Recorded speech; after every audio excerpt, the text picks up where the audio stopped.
Karidades o karaiya. O, di ba? Maura na, no? Karaiya. Sama, nagkadaiya. Nagkadaiya. Nagkalidades. Kaya mukat. Asa mo pwede mo na, I think they're still part of the fern family. Yung mga pako, ito. Gantaw.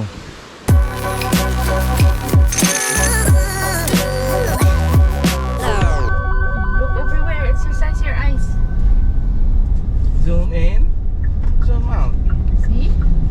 Wow, simentado na.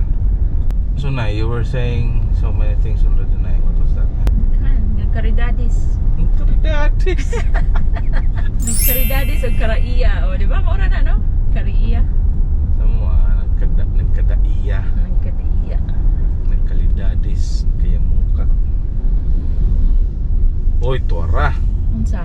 I see one. No, that's daob. They're saying Smoking time. daob time, mosquito repellent. Right, so episode ambot din ako kakuha nung sa nang episode. Mo na na eh. So 4 na na. Oh? I like to be educated, but I'm so frustrated. As an overseas Filipino worker, or OFW, from the Middle East especially, one important thing that we miss, aside from our food, friends and family, is our nature, our greeneries. Desierto lang kami lagi sa UAE. We do have jungles, pero yun nga lang, concrete jungle, of which I was in awe the first time I came here. And even until now, I am talking about the ever-growing megapolis Dubai. Napakaganda rin naman ang pagkamoderno nito. But dahil din dito, mas na-miss ko lalo at ng pamilya ang mga naglulunti ang kagubatan sa atin sa Pinas. But in this episode, we will focus on what we have in Negros Oriental. Ang kakapal pa rin tignan. Kanindot sa mga kahoy. Oy! So proud that our mountains are still there. Oh, look at the river. Yeah, tanindot mag-drafting. We look the other way. Sun is out, but the sky is gray.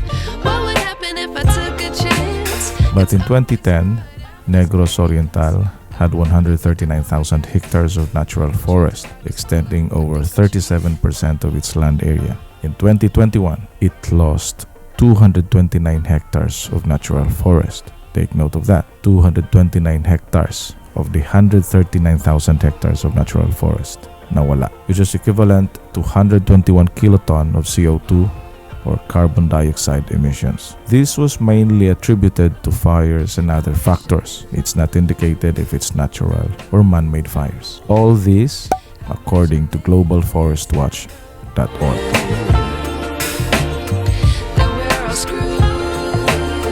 Okay, welcome to Pulang Bato. Pulang Bato na po tayo mga kaibigan. Brace yourself. Because it's bahog utot. May gasolinahan dito oh. Sea oil. Fix ato ang forest and love it. Very good. I'm so proud of it. There's a gasoline station in the middle of the forest.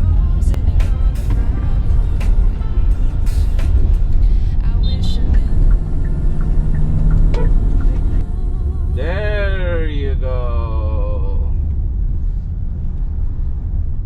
Mo na siya. Asa mo pwede mo na Asa may pwede ka na boss? Picture. Sige, balik lang me. Hanging bridge, bebe. Let's go to the hanging bridge.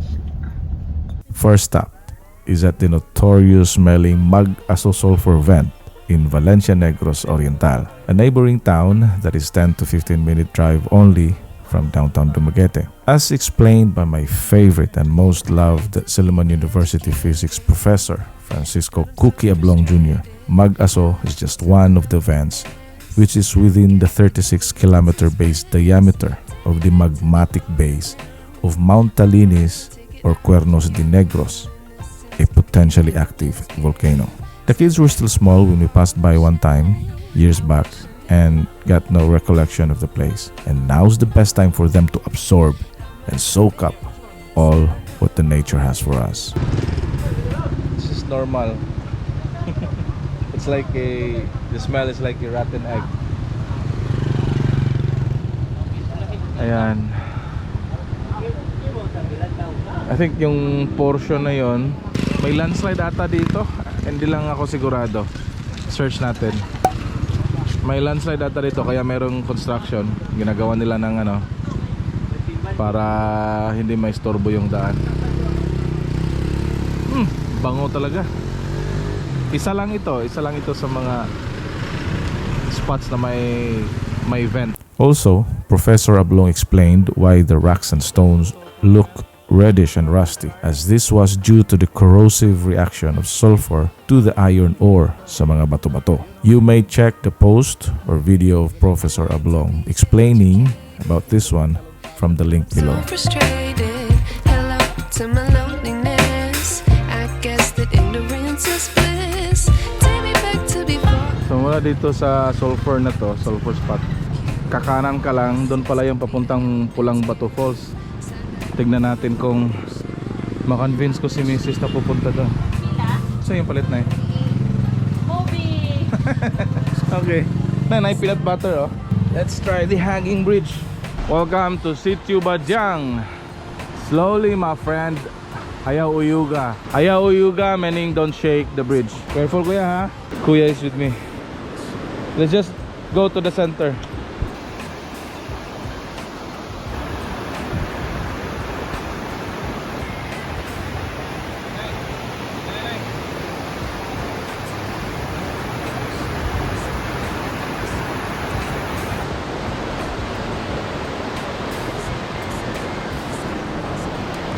What would happen if I took a chance? It's always hard at first glance.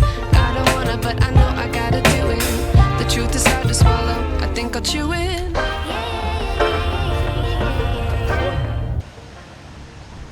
Tara. Kapal ng mga ano, punong kahoy. Ang galing.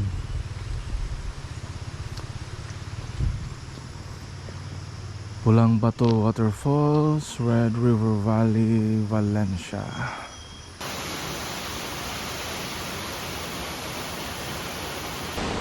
Oh, so finally, as a Dumaguete resident for how many years now, I consider Dumaguete my home. But this is my first time to visit Pulang Bato Falls. Yep, I know, nakakahiya. Nakakahiya, but it's always better late than never, di ba? Now is the time. Sabi nga nila, there is always time for everything, and now is the perfect time para ma-check namin with my family. So yun ang mas masaya. Pumunta ako dito, kasama ko pamilya ko. Ayan.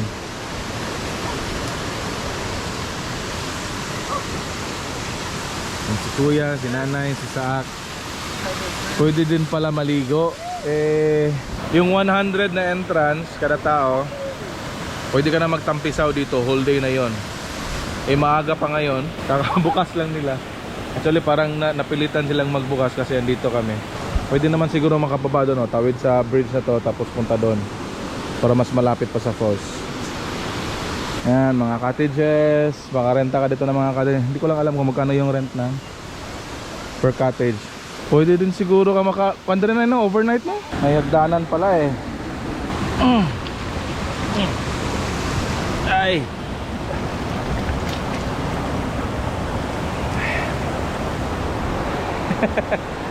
Nakapagilamos na ako sa Pulang Bato finally.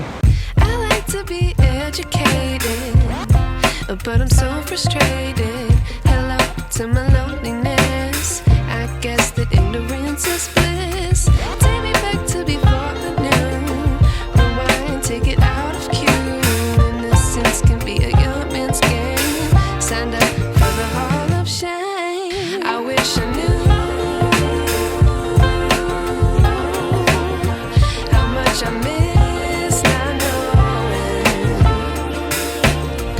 Right, akyat na tayo. Ingat-ingat lang talaga dito sa hagdan na to.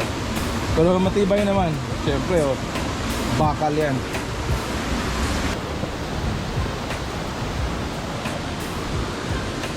Ito yung twist.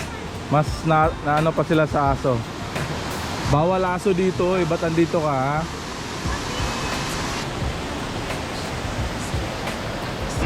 Yan, so dito dala nyo na yung isang buong lechon ninyo with your family and friends. Diyan, latag ninyo dyan. I'm talking about bringing lechon here. What do you think?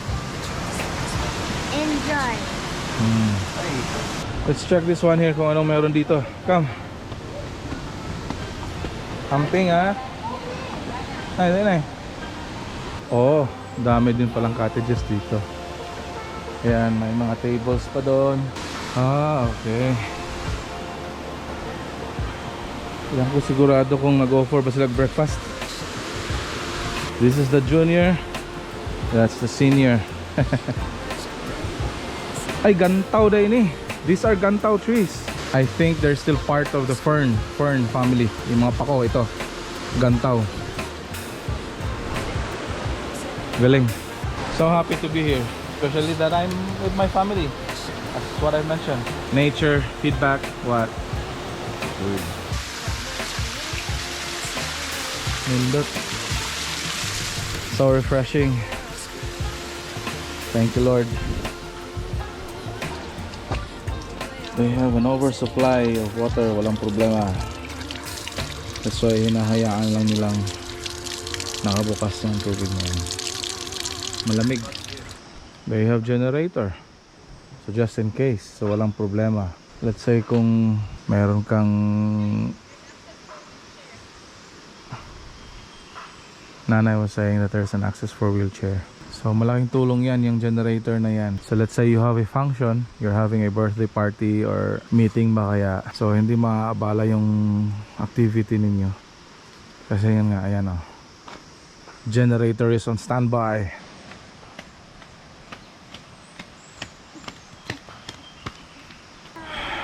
Valencia, you're number one. Protect the trees. Protect Mother Nature. I like to be educated, but I'm so frustrated. At yun, katiting lang yun sa kabuuang forested area ng Negros Oriental ang nabisita natin. At gaya nung sinabi ko kanina ng mga datos from globalforestwatch.org na may ilang porsyento ang nabawas sa natural forest sa probinsya, I personally hope na hindi na ito lalawak pa. Hoping to see a reverse on those data. May nabasa tayong Philippine News Agency article ni Mary Judeline Partlo, isa sa mga veteranong news writer based in Dumaguete, published in January 7 of last year, 2022. Aniya, with 268 partners all over the Negros Island, meaning both Negros Oriental and Occidental. Itong massive project na to na 10 million in 10 years for a greener Negros, launched in 2015, initiated by Energy Development Corporation or EDC, a formerly government-owned company, which is now privately owned by the Lopez Group, aims at restoring the rich and lush forest of Negros Island. They've already planted 10 million seedlings with a survival rate of 79 to 85%. So, hopefully, makover na din dun yung nawalang natural forest ng Negros Oriental, na ayon sa globalforestwatch.org.